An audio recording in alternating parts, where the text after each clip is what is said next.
Chapter 16. There wasn't much time left. Maleficent knew that as she looked down at Conal. His body was fading, his breathing more ragged. For a few brief moments he seemed to rally, and Maleficent allowed herself the smallest sliver of hope that perhaps he would surprise them all and fight through the wounds. But then he weakened again. The others, sensing the end was close, and said their goodbyes and left Maleficent and Conal alone. The room was silent now, and oddly cozy, despite the fact that Conal lay dying in front of the great tree. Maleficent wasn't sure what to do or what to say, but then she thought of Aurora, who had always encouraged her to speak her mind in her heart. She could keep her emotions inside as she had always done. But what good would that do? How would that help Conal in his last moments? Breathing deep, she knelt down and took Conal's hand in hers. Honestly, it would be, "You saved my life. Twice," she said, surprised to hear her voice crack with emotion. Conal's mouth opened as he tried to find the breath and energy to speak. Seeing him struggle, Maleficent felt her eyes fill with tears. It was hard to believe that only days earlier he had been a vision of strength. But while his body was weak, there was still strength in his eyes. As he looked at her now, "Remember where you came from," he said. "I have made my choice. You must make yours." "Why?" Maleficent wanted to cry. "Why did you make the choice to save me?" But those words wouldn't come. "I don't want you to die," she said instead. "This was always my time," Conal said. "It's only death." As he spoke, he struggled to sit up. Reaching out, he cradled Maleficent's face in his hands, gently rubbing her tear-stained cheek with his thumb. Pulling back, she eased Conal down as the last breath left his body. As it did, a blue light began to pulse from him, filling the air between them. Gasping in surprise, Maleficent inhaled the light. The sensation was immediate. The wound in her stomach vanished as Conal's spirit was absorbed into her body and began to spread. She felt new strength fill her muscles, and her wings extended wide, pulsating with power.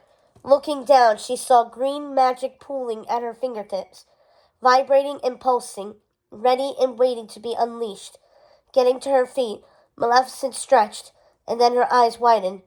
Like her, the great tree was absorbing Conal's spirit. It was like the tomb blooms in the moors, she realized. A connection between the living and the dead, a holder of all the magic fae who had passed from this world to the next. As she watched, the tree grew a new branch.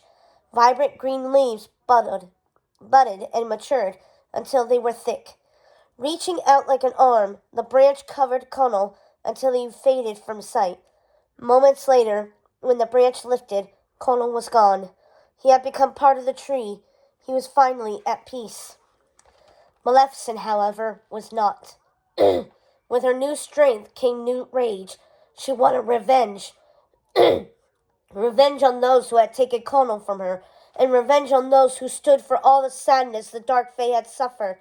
And now, with her strength returned, she would exact that revenge no matter what the cost. Glancing one last time at the great tree, Maleficent squared her shoulders, and then, spreading her wings, she flew. Ingrid was thrilled. Standing in her tower, she watched through her telescope as half a dozen dark fae ducked and weaved, trying to evade the red shells her soldiers fired with abandon. Shouting to his soldiers, the leader of the fae indicated for them to dive. They swooped down to the river and then skimmed along its surface before streaking up the face of the castle. Close to the stone wall, the soldiers were unable to get clean shots, so the fae were able to fly safely. Or so they thought. Ingrid smiled gleefully as the first of them flew right into her trap. Pumping their wings, they skimmed along the wall until they reached the top. A line of decorative kites flapped in the breeze in front of them. Spotting the harmless decoration, the fae moved toward the kites. Ingrid held her breath, waiting as they flew closer, and closer, and closer still, when they were almost upon the kites. Ingrid shouted, "Ignite!" At her command, the soldiers fired, directly at the kites. In an instant, fuses hidden until then burst into flames. The kites turned into harmless decoration to clouds of red dust. As Ingrid watched in delight, 4 of the Fae flew right into the dust. Immediately they burst into water, sand, and ice. The leader barely avoided the dust himself. Letting out a scream of rage, he went at the soldiers. But it didn't matter. Not now. Ingrid had gotten exactly what she wanted. It was a massacre. Turning, she moved away from the edge of the tower. Gesturing to one of the young soldiers, she asked for a status update. Gerda was still in the chapel, the soldier reported.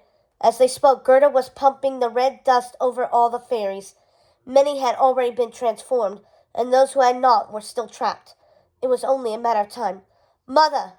The sound of Philip's voice over the barrage of red dust surprised Ingrid. She turned and saw him standing on the other side of the tower, his hands clenched by his sides, his face a mask of disappointment and anger. You need to stop this, he said. Ingrid shook her head. We are at war, she said. This isn't a war, Philip snapped, all traces of patience and kindness gone from his voice. It's a massacre. If the venom hadn't been targeted at her, Ingrid would have been impressed by Philip's sudden backbone. But right now she didn't have time for his righteousness. She needed him to understand.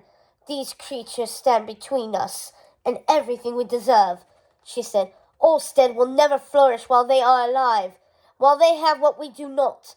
I am protecting the kingdom and your future. Philip's eyes narrowed at her words. What about my father? Were you protecting him? Ingrid bit back a snarl. Her son's sudden show of strength had come at the most inopportune time, and she was done with it. Turning to Percival, who had silently been watching the mother and son, she gestured to Philip. The prince isn't feeling well. See him to his chambers. With her command issued, Ingrid turned her attention back to the sky. Behind her, Percival hesitated, unsure what to do. Before he could do anything, Philip acted. Racing to the edge of the tower, the prince leapt. Ingrid's head whipped around as she watched her son's body hover in mid-air for a moment. A cry started in her throat, but stopped as she watched Philip's long arms reach out and snag the string of a passing kite.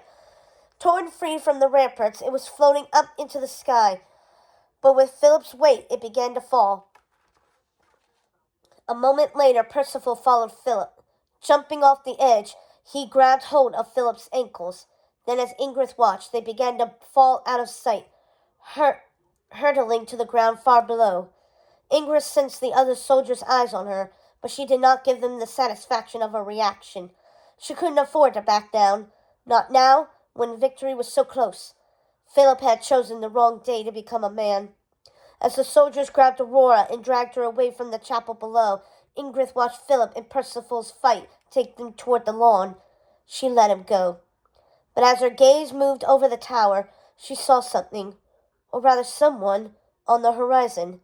A cloud of flashing green lightning was growing. Ingrid's smile of victory faltered. Maleficent was coming.